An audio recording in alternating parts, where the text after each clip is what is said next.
Okwekuuma. That is a very nice charity. Kubanga adije ebintu bingi batwogerako. Omuntu omu yakeera ku macha. Yes, kasita omuntu akizwa nti HIV positive. Omuntu omu yakeera ku macha nankuriyetinga ko story nenga gwajuwa sister wange. Nagamba mbobadde ki? Ngagamba oyo mvubuka n'omwaka ogujjainza obutagumalako batugamba mulwadde wa Kawuka biki. Kati omuntu akuriyetinga story naje kuteekako. Nenga gwe yali awa story ngate yammanyi kuba it is my sister. Kyannuma okuba nti ye ono sister ogwo babazaala naye omutowo batuzaala fembe tuli balenzi nanako tebanzaala n'akawuka wabula akawuka nakafuna oluvannyuma lw'okubanga saakebeza ku muntu yenna kwa abantu benaavingako nabo sex ne tebangendera bulungi nga mmaze okukizuula nti n'akawuka ozaako nti yakoze n'omuntu n'akuwaayo kakuwadde osobola okubaawo gule ku lugoye osobola okubaawo okonga omuntu newe nakizuula nti HIV positive ate ebintu byayongera bwongezi kaluba. Kati awo ojjukira nti sirimu yakukwata atya, HIV yakukwata atya, tata mwafudde ogenze ku maato mutandise okusiga amaato obulamu butandise wali museegu oli HIV positive yampa obudde ojjukire obulwadde bwakwata butya bwe yampa obudde yagalawo omulumu nandeko munakaaba awo ng'olina emyaka emeka bagambira nti oli HIV positive? Nalina emyaka 2 ampezeza emyaka 2 nampezeza emyaka 2 bangamba nti olina akawuka ndeka mulumu maze okkaaba naye aleka mbuzi sina gwe njasongako tojja mwogerako naye muli mu mutima gw'okyewulira. Sijja kubasongako kubanga nensonga lwaki sijja songako yadde omu kuba nange kennyini nyirira twali tukimanyi nti buli muntu alina akawuka aba mutono abatanyirira segeera nga buli kibi kirina kuba kati abalongo babookya nga mmanyi buli kibi kirina kuba ku oyo naye bonna baali banyirira nganze. Platinum Wellness Spa offers therapeutic massage services complimentary with sauna and steam bath for your full body cleansing. You can now get a Swedish massage, hot stones, sport massage, aromatherapy, salt ability hot stone therapy, Moroccan bath hammam, jacuzzi, and many more therapeutic massage varieties. We are located along Lukuli Road near Teletubbies Primary School, off Rumala Access, Kongebuziga. Call us on 0708 842 821. Platinum Wellness Spa, here to take care of you. Staffever Uganda Limited, kampani yakakasibwa gavumenti okutwala abantu ebweru, yeetaaga abalenzi n'abawala okola mu ggwanga lya Kuwait nga ba cleaners, waiters and waitresses, wabulanga emisaala mirungi ddala. Jjukira nti balondoola n'okufaayo ennyo eri abo be batwala ebweru. Okumanya ebisingawo kuba ku nnamba noti 764 174 527 oba noti 74 noti 672 684. Basange ku offices zaabwe ekitende ku Mwenda Entebbe Road. Abalungi abali ku HK Media yenze Hadija Kigozi mu life experiences and adventures tufunayo ka abantu ne bajja ne batubulirako ku story yaabwe. Banaye siwulira bulungi, I feel so down. I need someone to come and hug me and ngambe Hadija, don't worry, it will be okay. Oh, basicho. I need someone like to send me some 5 million on my phone. Angambe, don't worry, mukama akwagala. Anyways, kansomera muli fine ndi bulungi nnyo. Aba Platinum Wellness Spa bateekamu omusayo kulaba nga shegenda maaso. Bano bakola massage, sauna, agendako mu jacuzzi abagalana musobole okuba nga munyumirwa obulamu. Bagana afa ba Roast Coffee Academy bakafuluma okubangula abaana ba baristas abamanyi aba Global Links Limited nga bano bali awo India. Bakusuubulira ebintu okuva India nga babireeta Uganda nga medical equipments, eddagala abagala ogenda ku surgery ate nga tolina wotandikira beera ng'obakubirako ku namba y'essimu musawo okuba nga mukikwasaganya. Ampozi olunaku olwaleero ndina omwami yeeyita Uncle Lucky abasinga nkakasa mulabyeko agenda tubirako olugendo lwe engeri gye yafunamu siriimu. Abaana abawala mbeere beegendereza bw'otunuulira omwami ono endabika gy'alabika bannaaye tosobola kukitegeera nti alina akawuka. mulabye nga ali very healthy. Abantu abamu by the way tebali photogenic. Ninako n'omulala gwe naleeta Bruno ali eyo mu kyalo ye bamuzaala n'akawuka. But because he was not photogenic nga tosobola mulaba true picture ye mu kifaananyi naye nga w'omulaba maaso ku maaso tosobola kitegeera. So bambi mubeere beegendereza nnyo. Si buli ekitemagana nti zaabu naye zaabu abeerayo eyo munda ow'omutima omulungi nga gw'ayina nti ajja ye ne yeeyogerako n'agamba nti bannayinze bwe nti ne bwe nti kyekyantuukako. Mwebale nnyo okutulaba, mwebale nnyo okutwagala, mwebale nnyo okusubscribinga. Olunaku olwaleero nsanyusa okukulaba. Nange okusanga. Naye ogenda tunula mu kamera nga tontunuulidde. Nange okusanga neeyanziza okumpa omukisa HK Media. Kuba amazima geetaagisa njagala nnyo okwogerako n'abavubuka babeeko nekibayiga. Amanya g'amatuufu gwani? Mukibi Richard Lake. N'erya Lake liryo? Yes. Lake kitegeeza olina omukisa? Yes, I'm so blessed. Oh yeah? Yes. That is super amazing. Okay, olina emyaka emeka? 20 plus. 20 plus. Oli mu 20s so, eh? Hey. Hey, I see you are enjoying your 20s. Yeah, 20 plus. Joye emyaka. Ndi wa mchenda nga guwako. Tuba mu 20 plus. Hey. Ono mwana yenkana nange. There's no doubt. Tonyiga Jona. Anyways, okay, so kati Emboozi erieti agwafuna otya akawuka? Bakuzala nako? Tebanza n'akawuka wabula akawuka nakafuna oluvannyuma lw'okubanga saakebeza ku muntu yenna kwa abantu benaavingako nabo sex. Ne tebangendera bulungi nga mmaze okukizuula nti n'akawuka. Ekyanviirako kuba nti nfuna akawuka oba kumisinga keya ya family. Kyeka kumisinga keya ya family olw'ensonga. Otegeeza ki okumisinga keya ya family? Nafuuka orphan ku myaka emito. Mami yafa nga ndi 12 years nga ngenda mu 13. So mwe yembeera kuba gwe mbadde nkuze naye gwe era gwe nali mmanyi nti ye buli kimu ekyange. Mwe yembeera nga maze okubeera nga mbeera ne mami afudde ate twali yali arentinga mu mukono awo takajjunge. So naye nina okudda ewaka ne ntuuka ewaka mba muzeeyi nga teriyo muntu alina budde nti gwe naawe oli mwana bakulowoozeeko. Natandika okubanga nva mu by'emisomo kusoma ne kugenda nkugootaana mpola. Muzeeyi nga keya ntono nnyo kuba akaaliwo omukazi ewaka ne wa muzeeyi mu kyalo waliwo omukazi kati nga yo omukazi amanyi baana be baana. Abaana be balina okubeera buli kimu nga w'obimanyi buli muntu asooka kukulembeza wuwe. Kati ffe kwegya emyaka emito kutandika kukola kirabika olw'okuba nti namisinga omuntu oyo ambeererawo okunokundaga omukwano nga maama taliwo bye byanviirako fuuka bwentyo.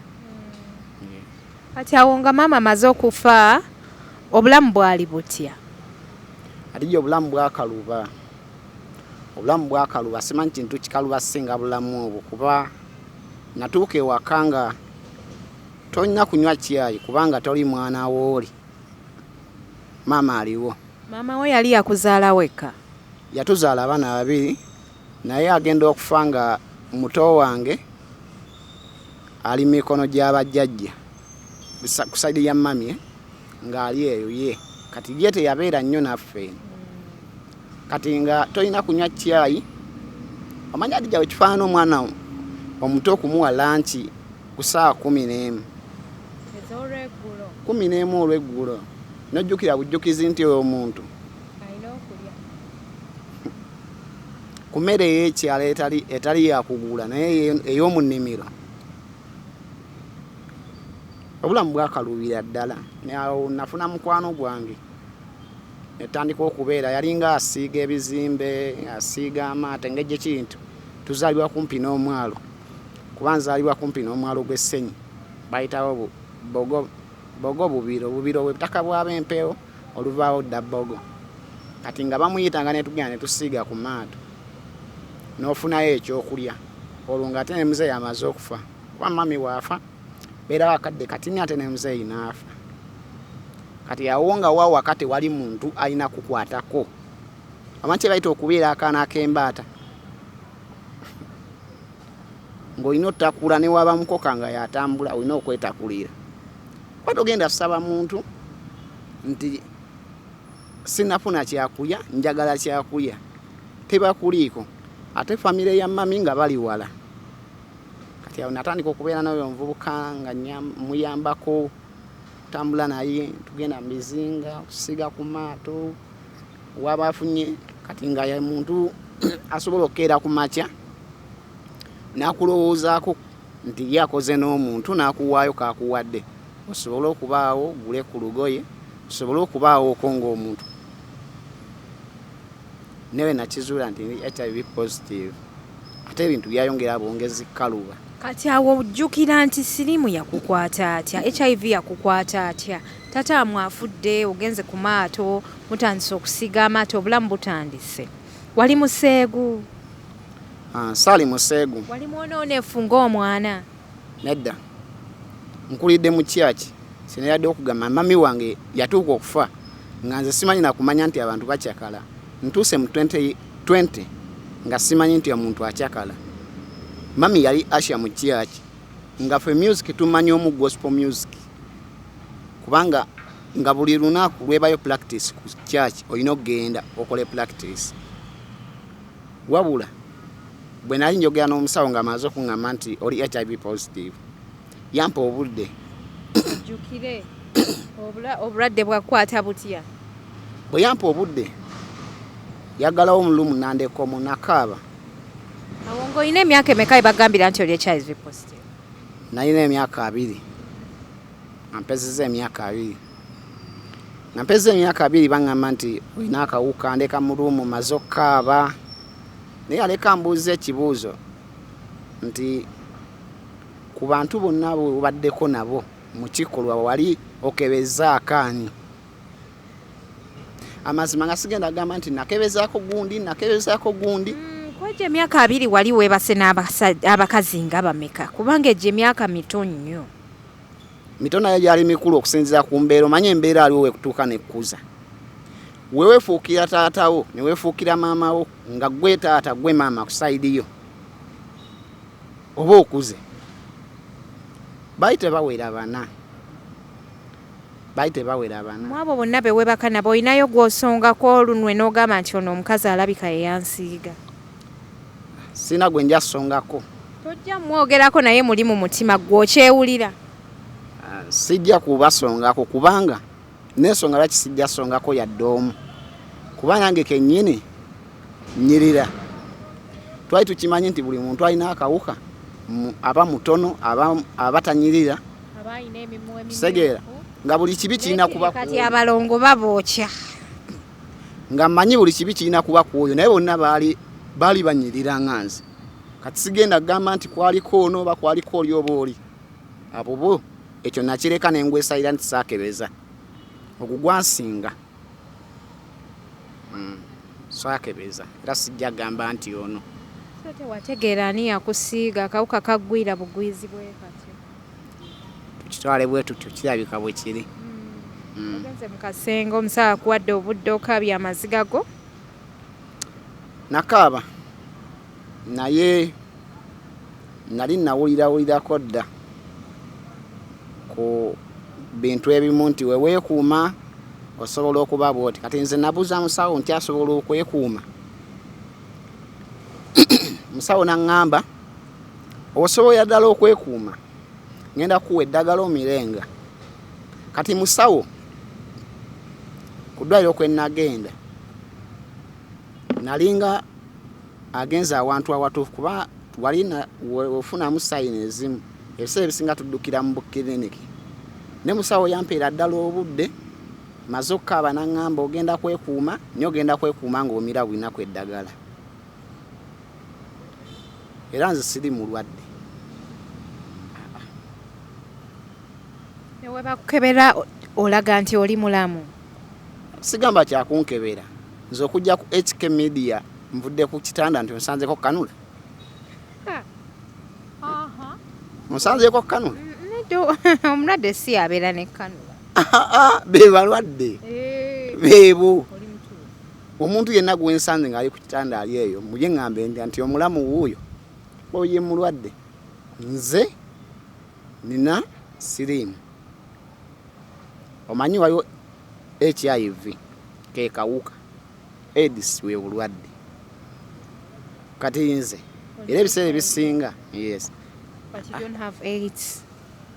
Nze ebiseera ebisinga ngamba nnyo abantu nti I'm happy because I know my HIV status. Nze neemanyi nti obulamu bwange ninabukuumira ku ddagala era Alavis is my daily dinner. Sikirumamu ne si byangu okulibeerako era omuntu oyo yenna What was your very first time experience nga bakuwadde ARVs? buli we nalimiranga nga nkaaba nga neebaka kuba nali manyi sijja beerawo bannimba naye kati mpezeza emyaka 5 ku treatment. Yes, nagiweza mu Gwokutaano emyaka 5. How do you feel now? Nze tekyali kiŋŋendera bubi byonna biŋŋendera bulungi. So, ekisooka namala ommanya nti sinze asembyeyo wabula nina okutaasa omuntu omulala butasembayo okufuna kawuka. Ekirala nali manyi nti webonaaca ku makya nembeera nti nina siriimu abantu bagenda kunsosola ne nakizula sinze gwe basoso kikola. Gwe kimanyi nti ewaffe mu kyalo basosola abantu bangi era bayogera ku bantu bangi. Ekyalo kyo kyategeera nti noyina siriimu?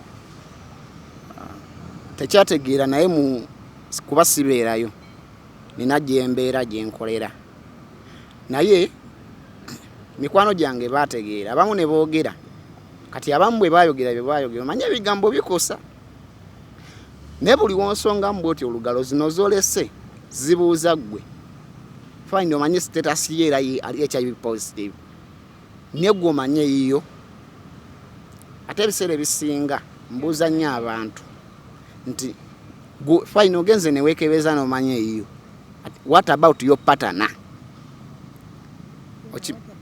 Okimanyi nti n'okwoza olugoye n'olwanika ku muti gw'enziro atayozezza kusinga Obanga ayozezza n'oyanika mu ttaka. Kyekyo era oba oyozezza ng'oyanise mu ttaka naye obulamu si bwangu kuba ebiseera ebisinga nfunyeeko omukisa nze navaayo okuba nga ntandika osomesa abavubuka bannaye ku ngeri y'okwekuuma. That is a very nice charity. Kubanga adije ebintu bingi bye batwogerako omuntu omu yakeera ku makya yes kasita omuntu akizwa nti HIV positive omuntu omu yakeera ku makya nankuriyetingako story naye nga gwajuwa sister wange N'agamba bw'obadde ki? ng'agamba oyo nvubuka n'omwaka ogujja ayinza obutagumalako batugamba mulwadde wakawuka biki kati omuntu akuriyetinga story n'agikuteekako naye nga gwe yali awa story ng'ate ye amanyi kuba it is my sister. Kyannuma okuba nti ye ono sister wo gwe baabazaala naye omutoowo batuzaala fembi tuli balenzi but sister nga bw'onaalaba ekika kinene kati oli yali tamanyi nti nze gwayogerako oli ammanyi kati nenkijjukira nti ne Katsi bamwogerako gumanyi ng'ewaffe bayogera ku Katsi naye n'okumumanya nga tebamumanyi obanyi nti ewaffe bayogera ku Supercharger naye nga n'okumanya tebamumanyi. Fe generation yaffe fe abamu ku bavubuka tuyina bye tuno tugamba nti kanveeyo njogere ku kino mbeeko wentaasa. Nze ebiseera ebisinga ntera nnyo okukubiriza abavubuka okwekebeza kuba obulamu si bwangu Adijja eddagala terimirika nkiddamu terimirika n'omuntu aliyo ng'olina akawuka soka weegendereze omuntu gw'ogenda okubeera naye tobeera victim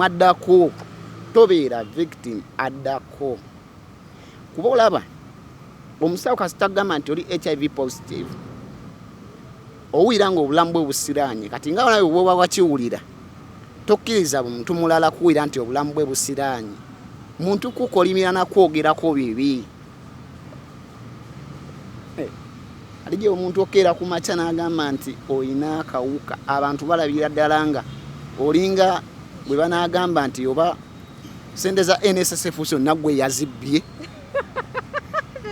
abantu baterekera bukadde bwabwe ate gwe oba obaggyeko sente zaabwe ez'obukadde yokera obukadde tebabukola okitegeera kati nze natuukako ne mu kifo ne bansosola gye tugenda okuliira emmere ng'eriyo omuntu eyabagamba nti ffe tetujja kulya wano nga muliisa n'abo oyo alina akawuka mubaliisa era kyategeeza nti essowaani gy'okolerako tebaagala balala bagikolere. Namwebaza nti yayambako wa hoteri okungulira essowaani eyange ne fooka eyange ne bansosola bulungi neze nabasekereranga kubeera nalyanga mu hoteri ng'ewange essowaani njirina so kati abantu abamu oba kizibu eri abo naye emyaka gigenda wera ebiri bukyanganvayo ne ŋŋamba nti ndina akawuka neki kye ŋŋenda okukolera ddala abantu babenga naffe batumanyako ku birungi okusinga ebyo ebibi bye batumanyiiko ntera okgenda nga nsomesa abantu mu masomero abaana bali mu masomero naye ate abo abaana abali mu masomero ate bo obulamu bwabwe bubi nnyo kuba ekisooka fayinze nina akawuka n'eddagala lyange ndimirira mu budde bwange naye ye atuuka n'ekiseera ng'ayagala amira eddagala nga tasobola kulijjayo kuba oyo omwana aba atya abaana banne nze ndi mukulu naye ebigambo bayinza okwogerako n'obula n'okukaaba naye ate ye omwana omutasoma omanya jjawo kifaanana nga oyagala mira ddagala oli mu ddoomu naye nga wano ali waggulu katanda akuwira nono akuwira naye nga gwebuddebo butuusa owuli ayagala mira ddagala kankulage kibayita eddagala okakase nti olaba guno omukebe ng'otambula nalyo eno ddina yange naawe nze tompa chips zo nga sinnamira ddagala guno omukebe buli mpeke gyojjamu bwe bulamu bwo kwata empeke yange bwenti eno bweti gwe tofa ku kkala omulala eno kati wenjimira nga siri mulwadde wa sirimu nyinza okufa kangamba omuntu ali nteze overdose my mistake lwaki oyo yecupa y'ebisa nga toli lubuto ebintu ebimu mpozi nga butamanya bw'abantu ne mulimu ebintu nga kyo tolina kyagaliza muntu ekintu kyoyogedde singa omuntu alikutega nga togendedde n'olimira liyinza obutabaako kyerikukola naye ate omuntu ayinza okusigala nga obulamu bwe bukolimiddwa nze n'ensonga lwaki nkugamba nti navaayo ne ŋŋamba abantu oba abantu mu community mbasomese ku ngeri bo y'okwekuuma kubanga nze manyi bye nnafuna n'ebyanjogerwako n'embimanya kati obadde okyambulira ku ddagala lino olina ensonga lwaki olijjeyo newankubadde nkusaza ekirimu dina eddagala eno ye ddina yange it is my daily dinner era lino liraba lino yensonga lwaki wendi okimanyi singa nagaano miraine eddagala olimi lw'abasawo luleke ebyo bibalekere bo kwera omusajja wandiika ekigambo oleme kitegeera gwogende bugenzi bakuwe bye bawandiise naye nga tewategedde byonna libeera mbweri si lyonna ndaba oli omuwala yandagalira si lyonna nti liba bweriti lino lye ly'abasiniya abakuguse mu kintu bino ebintu bya level bw'oba otandika era bakuwa ebika ebimu temujja bitegeera basinga naye woba otandika abamu babawa CTX ne bakuwa ne TLD n'ebika ebisigadde okusinziiraku olina akawuka n'ebiki ebirala ebiri mu mubiri gwo ate eno yensonga lwaki ndi mulamu emyaka 5 eno empeke gyenkuumidde yes buli lunaku niyo omuntu akyakira ku macana gasi emu yokka olunaku anti kati nze ebbanga lyemaze ku treatment nina mirembe naye era abasawo be bajja bagamba nti kati muna twakukyusiza ogenda kudda kwejo kwemu kati wobeera ng'oli awo olina kuddayo oluvannyuma lwa bbanga kyabasawo era be bagamba oba weriggwawo ng'oddayo buli wogenda ku ddwaliro okugjayo eddagala bakubuulira nti kati guno omukebe gwa mpeke 9 gy'emyezi 3 yes kati we baba bakuwadde emyezi 3 era bakuwa ennaku z'olina okuddayo wabula ennaku ezo we ziba tezinnatuuka n'olaba ng'oba olinamu trip osobola okuddayo n'obanyonnyola ne bakuwa ate eddagala eddala osobola okuba nga omisingamuko for example like a day obadde olinako gy'ogenze n'okebera musawo ng'akakebe mu butuufu wakeerabiddeyo awo obuzibu bwe butandikira kisinziira emabega obadde okola otya yes naye ng'ate saagala omisingemu era ebiseera ebisinga nze nkugamba nti okumisinga kibaawo naye tetukiwa nnyo budde kikuliiza nti neerabidde ne misinga kubanga kijja tuuka ekiseera ate batandika okuwa makende ate amangi bo ku ddwaliro batuuka ekiseera ne bagamba nti tosuppressinga bw'oba tosuppressinga olwoba ofuuse nani suppressed bwe bakuggyako omusaayi akantu ko kaba kadde akakaaba kati oba bajja kuwa bwe bakuggyako omusaayi gwa viral road olulimi lwa abasawo nnyo olwo bwe bakuggyako omusaayi gwa viral road ng'obadde tomira bulungi waliwo kasayini akajja bwe biba bibi kajja kakaaba viral road lupapula olubaako bwe kibiri mu mubiri gwo bwe biri mu musaayi bakuggyako ezo viral road balabe oba eddagala likola bulungi mulimu gwe kubanga n'eddagala olina olimira libeewo nga likuumye nga n'akawuka kano tekabaawo mu musaayi gwo segera wabula towedde ate we ne weerimba nti bwe ndimira ne kabanga tekakyalabika mba nfuuse negative nedda naye nga bwe bakukebera wano ku strip kaleeta kamu nga AIDS talimu nga HIV ali kaleeta bubiri oba HIV positive naye kibanga wona epimira emmere n'ogamba nja kulya eno gye njesobola okukontrolinga mu mubiri gwange oba wakkuse ne tekikulemesa ate kuba nti nkyo jja kulyayo ku fruits nga jona wamaliriza okulya emmere n'alya ebindaazi alyonoona yasidaati naye nga abantu bangi abalina akawuka abali obubi naye ate kati ekisinga okunnuma nti abaana abazaalibwa abato be basinga bana akawuka ensobe ziva ku baamaama okimanyi sirimu asinga kwetaayiza mufe abavubuka abato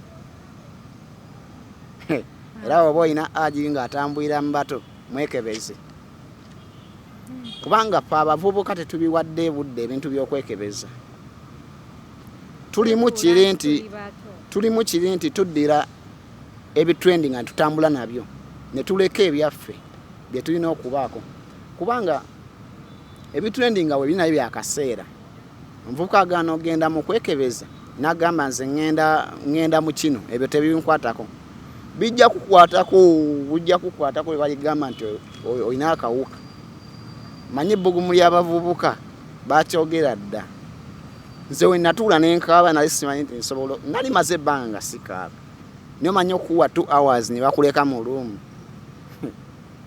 singa mu maaso eriyo ekirala ekijja ng'olese amaziga nakyo nali nja kukaaba kijje ne bamaama kati ate abaana bemuzaala bali positive simanyi lwaki ebiseera ebisinga omanyi neoba oli positive kirungi n'ofuna omuntu oyo ng'omuntu gw'ofunye muli mu status y'emu n'obaawo nga tomukweka nga naye takukweka omanyi bino ebintu binyuma nnyo okeera ku makya ng'ekintu okikola naye ng'okikolera awantu w'owulira emirembe nze olaba nze neebunakya ku makya nemba mu love n'omuntu ngenda sooka funa oyo ali mu status yange nga mugamba kati oyinayoko obudde buno nkyalina byentunuulira njafuna maaso awo buno obudde nasooka okimanyi nti nakyaza wano omwana Shami wa Bobby ng'ali mu mbeera mbi nga mubutuufu mulwadde awo akaseera we wamulabiranga mulwadde muyi naye amasimu ge nafuna okuva eri abasajja nga bagala oyo omuwala sigabala muwendo. Obudde buno ensonga z'omukwano naziyimizaamu njagala sooka kutereeza community n'abantu betubeera nabo. Njagala nnyo okubeerako mu masomero kuba yeri omukisa gw'okwogera n'abaana abasoma.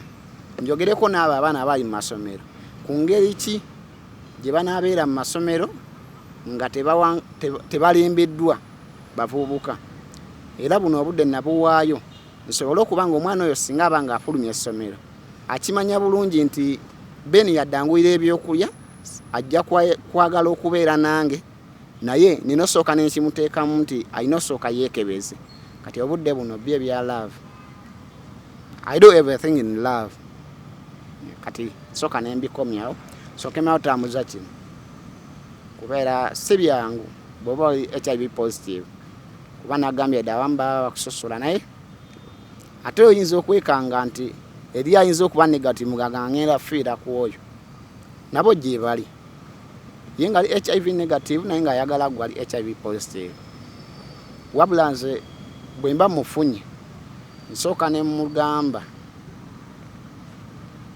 neyeekebeza bw'abanga ali negative ne mutwala ku ddwaliro kati nze wenfunya treatment ne boogera naye kuba nze wenfunya treatment weewangu ku sayidi yange ne boogera naye ne bamuwa eddagala eddala ery'eddagala eddala eriziyiza obutafuna kawuka.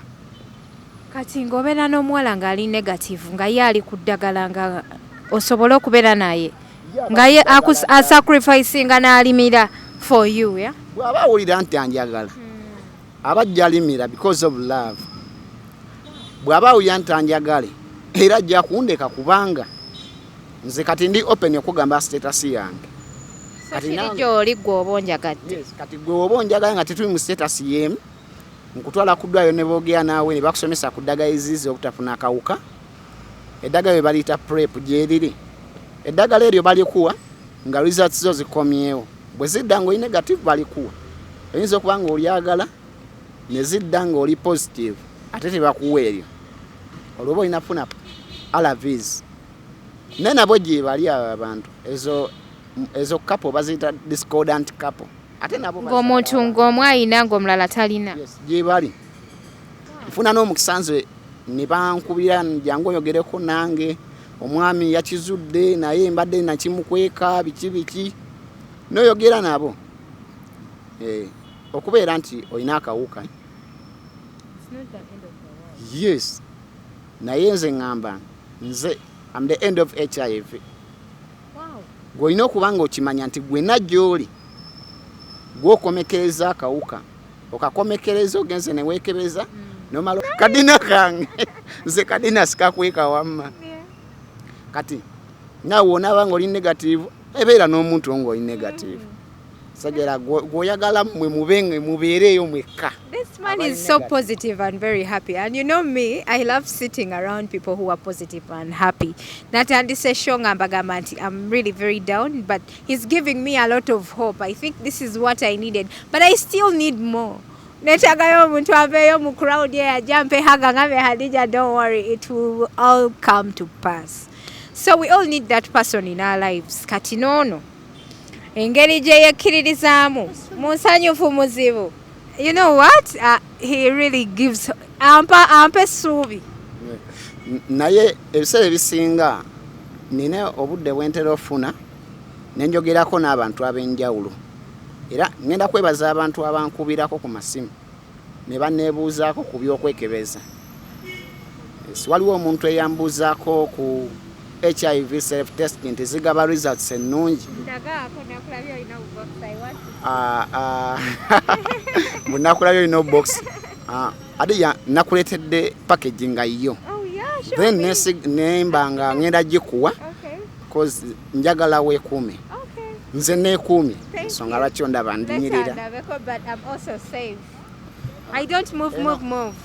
nedda ngenda jogera katono eno yemu ku HIV self kits ze tulina oba eziri eyo mu malwaliro ze bakozesa okukebera kati eno bagisobola ogikusomesako bw'omala ogisomako n'ogenda gwe ne weekebera abavubuka batera okujja ne boogera nange mbanyonnyola ku ngeri y'okwekebera era ebiseera ebisinga njagala nnyo omuvubuka abeerewo nga takiwulira mu buzibu y'ekyokwekebera kuba abafuna omukisa ne bantuukirira twogera step ku step kuba muno munda mubaamu obupapula akaba kakuyambako omanya step gye tutuuseeko kati omuvubuka oyo munaye bwe yeekebeza afundikira abyagadde era abamu oba olyawo nga kkubidde mwana kati enkyanzija n'omudeemu wange nze neekebedde kati eno package nagireetedde omukyala wa HK Media Adija kuno kwe kuli steps ze tujja okwogerako katuma eyo package eno ekola ku muntu omu so ebya soka kitegeeza cameraman aviiriddemu awo nze biseera ebisinga ntera otambula nga ngamba kubanga cameraman omuwe muwale timubaamu akasigalira so eno package nagireeseeyo nga yeeyiye eno nagireese kumulaga konti yange producer we ali ku kamera eno package ye ngenda gimuwa so n'abalala mwongere okugenda mu malwaliro mubeeko bye mufuna mubeeko bye muyiga mubeeko bye musoma ngenda kukasomesaako nga tumaliriza waneeno ate abali kuno abali kuneeno ku HK Media kampogereko kati muno mulimu ki muno mwe muli akayiso akakufumita mulimu eno package eno package ejeri wait amalo kulaga nwira waneeno. This kit is new, I've never seen it. Yes kati wait eno yali professional ateli professional wabula bwe nabadde ngenda okwogera because I've never seen this before. Ofunye omukisa n'obanga ate yiyo. Thank you. Kati olupapula olubaamu lubadde tulaga byonna engeri gy'obikozesaamu so kati information esigala kuno ku lupapula n'obudde bwe tulina okuba nga tulindamu eddakiika 2 tuba tumaze okufuna results kati omuntu oyo gw'ogamba nti omwagala gw'ofiirako muweeyo eddakiika 2 omala omukebera olyoka olye bulungi ebintu bye. Ayogera ku byakulya bintu, you know that is my favorite part. Yona amanya oli obogera ku ebyo ebintu I go crazy. Sagala nnyo byogerako munaye because ebyo ebyononese bye binyumira. Okay, so today we have Uncle Lucky for you guys. Aze waneno tubulirako ku story. Kati eno package abasinga bamanyi mpya naye ebaddewo eriyo n'endala okuli ola kwiki ey'okuyisa agulu mu kibuno. Oyisa agulu mu kibuno okukebera. Yes, ne weekebera eyo terimu okufumita. Oyisa agulu mu kibuno ekeberera malusu. Ekeberera malusu era nayo munda erina olupapula olukulaga steps so kati yo oyisa waggulu mu kibuno ne wansi n'oteekera mu olina oteeka lwakuba nti yo saasobodde gifuna naye kirungi nnyo kera ku makya ne weekebeza n'omanya n'omwagalwawo. Ovudde ku kyalo ki Uncle Lucky okujja ne Kampala? I appreciate you so much. Mbeera Kiyindi. Ekindi yewa kubanga ebiyindi tulina bingi wano. Tubuulire gy'ovudde watuufu. Bayitawo Kiyindi, Buyikwe district. Ovudde Buyikwe? Yes. Eri enfufu gyetuuka abakyala mu Katogo. Enfufu gyetuuka abakyala mu Katogo. Yes. Gy'ovudde? Yeah. I want you to tell us where you are coming from. Mbeera Kiyindi, Buyikwe district. Mu kyalo eyo? Mbeera eyo mu kyalo. Wavuddeyo bambi n'ojja eno ku HK Media mu town. So tubuulirako bambi ku information. Njagala nnyo okubeerawo nga mbaako byenjogera nga bisobola okubako bye biyamba. N'ekirala ekindi mu kyalo naye ate nze sinze kyalo. I appreciate ne Paulo Kafeero yava yava mu kyalo nnyo n'afuuka star. So mbadde nsaba ennaku zino tubadde n'ekintu mu Bwakabaka bwa Buganda ekyemisinde n'egisembe era gibadde ku mulamwa gwa kwekebeza n'engeri y'okulwanyisa Mukenenya. Okulwanyisa Mukenenya tusobola omulwanyisa nga tufunye abatukwatirako. Alijanze ne bukya ku makya n'oŋŋamba nti tutambule mwezi ku mwezi nga tugenda mu bitundu ebyenjawulo eri abantu abeetaaga information. Manye ebitundu bingi.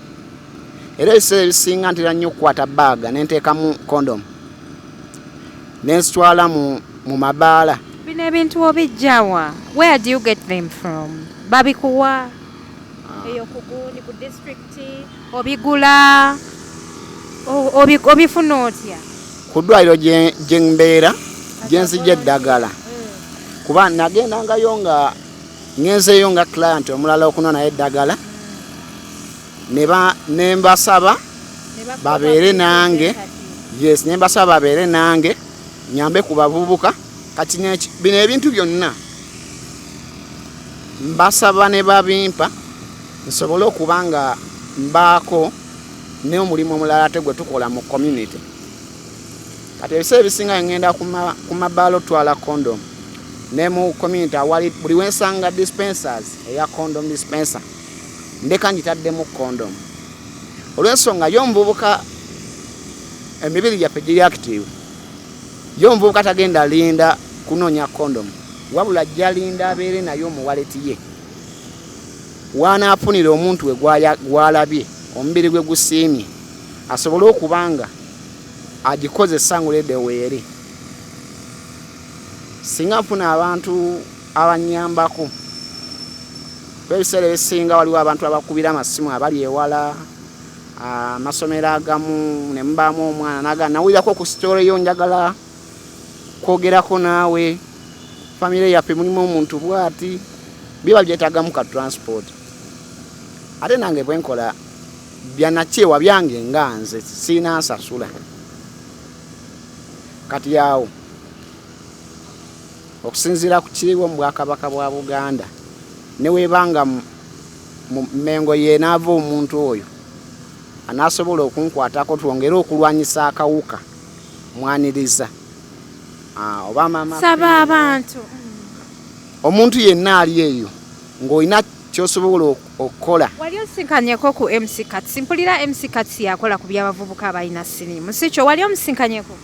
MC Katsi simusinkanangako olw'ensonga nti MC Katsi ali mu ttawuni ndi mu kyalo. Naye omanyi ojja otandika mpola kuba alina connection eyinza okubeera ng'esupportinga abavubuka mu kyalo, si bwe kiri? Njajja eyanza muganda okimanyi MC Katsi muganda wano ye mu Edwin Katamba nze mu Kiibi.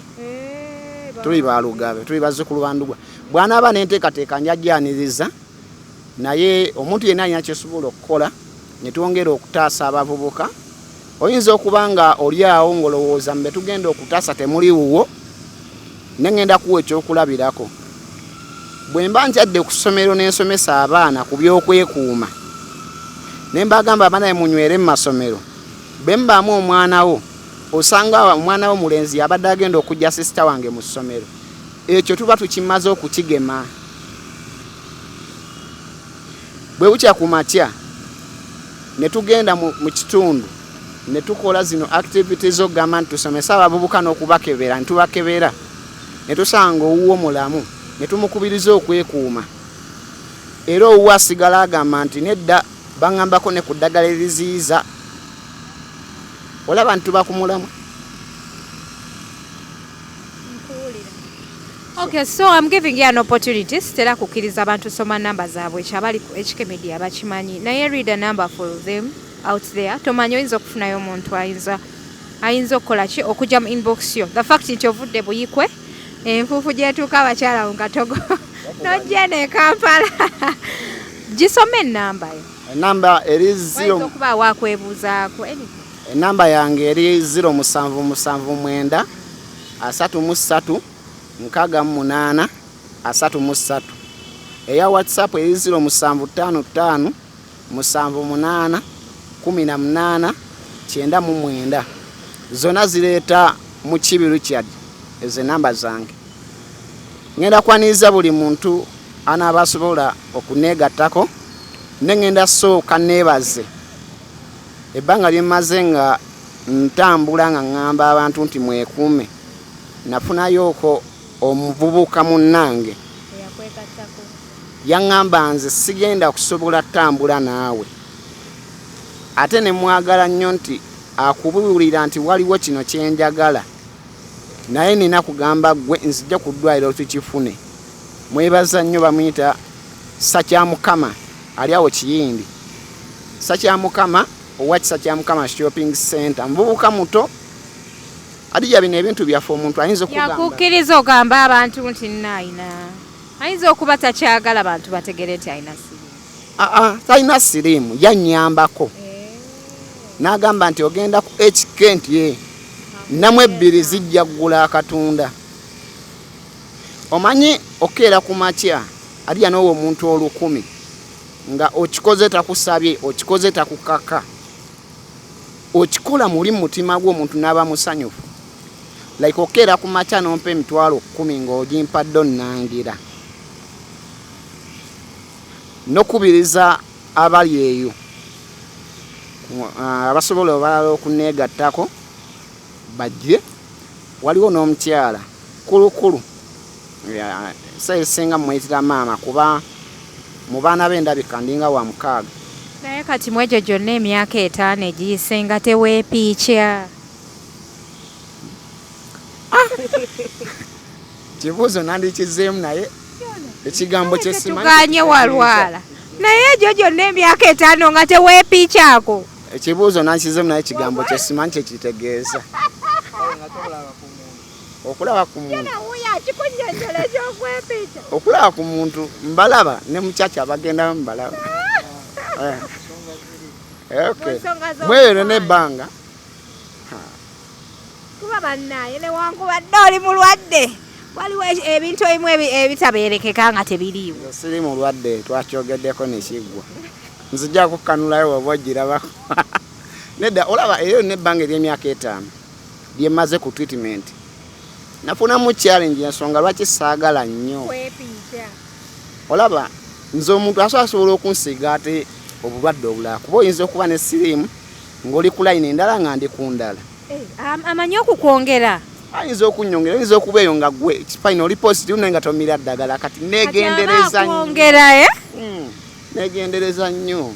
Kyova ne oba olina akawuka kasita oba ng'okimanyi nti eddagala bwe bulamu bwo era kirungi weekuume. Kufunye mukwano tegedde bulungi ebyokwepiikya ogira obireka. Banna ku HK nga okwepiikya gundi kiina engeri gye kizaamu omusaayi. Eyo nayo topic. Naye kuba badde olina embalabe neweepiikya with the right person. Embalabe ogenda aziweddewo. Ayagala ensonga ezo. Kuba ennyo serefi. Ayagala ensonga eyo nnoonya. Noonya nga gw'oli ku sayidi ya Dija. Nayegezaako kugamba nti you should not take so long, I mean. Eyo story tujja gyogeranga birala. Oyinza okubanga eriyo myaka 5 myaka 4. Olaba Dija. Kati osuubira ddi okubeerayoko n'akaana? N'akaana. Oba oyinayo? Nina omwana gwe nasanga ku ddwaliro awo ngwedde ali positive. Kati yafuuka mwana wo? Yes, era ebiseera ebisinga ali mu 5 years. Ate already mpeza 5 years ku treatment. We missing omwana ngenda ne mubisinga ne mulabako.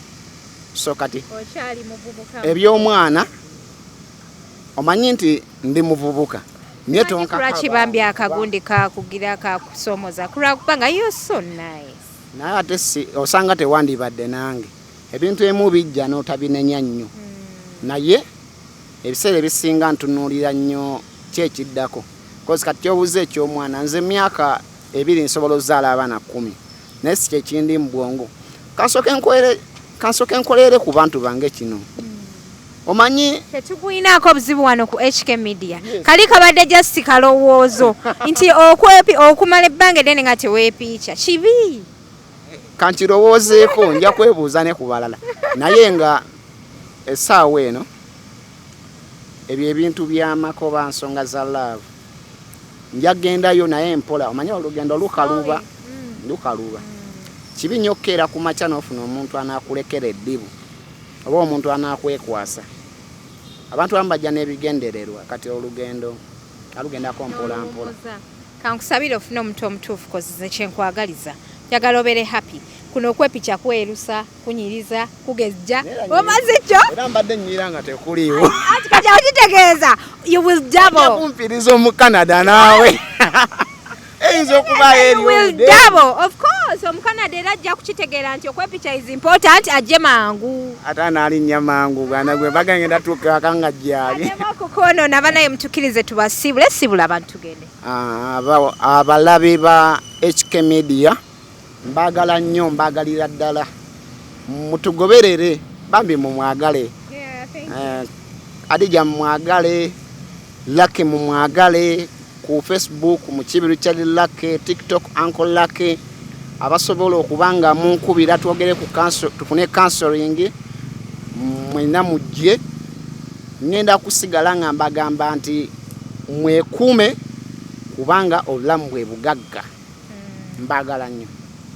Alright, banaye munzikirize mbasibula olunaku olwaleero yenze HK Media Hadija Kigozi beerawo nnyo kuweereza mu life experiences and adventures TikTokers edition latest updates and celebrity news tubeerawo nnyo okubaweereza olunaku olwaleero mbadde ne Uncle Lucky ku TikTok wensinga omulabira walala sitera nnyo naye ku TikTok mba ndi awo tulu nga ka post ke kaze mwongere okwekebeza abaana bato mwongere okwekuuma ate mpozi n'okugira n'okubeera very cautious kubanga abantu kati banyirira laba omwana wuno anyirira okufa obufita kyali mulwadde and some boy okitegeera so munzikirize mbasibule nga mbagamba nti mugendeko ku Platinum Wellness Spa mbeere nga mwesanyusaamu aba couples jacuzzi gyeri nungi nnyo mugende munyumirwe obulamu gendako mu sauna osogendako mu steam bath ate n'obeera nga weerabirira omubiri basangibwawo Ponge Buziga off Lumala access okwirana Taita Biz essomero lya Taita Biz baganda baffe aba Global Links Limited